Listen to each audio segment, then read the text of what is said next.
Number 5. Young as Cinderella. Madaming netizens ang nagsasabi na pwede siyang maging Cinderella. Live adaptation nung mag-viral.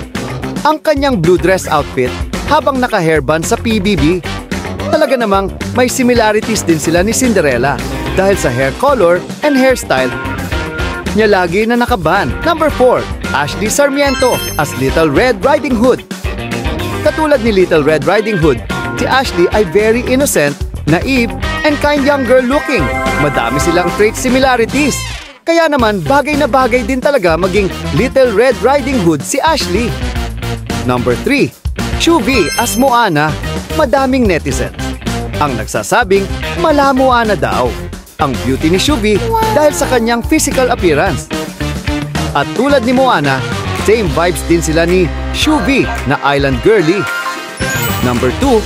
Caprice as Mulan.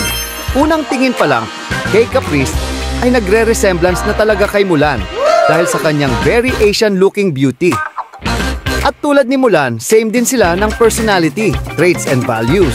Lalo na ang kabilang strong family ties.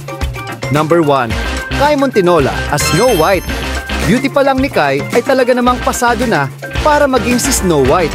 Dahil sa kanyang kaputian at black hair, idagdag mo pa ang singing voice ni Kai na tulad ni Snow White ay mahilig ding kumanta.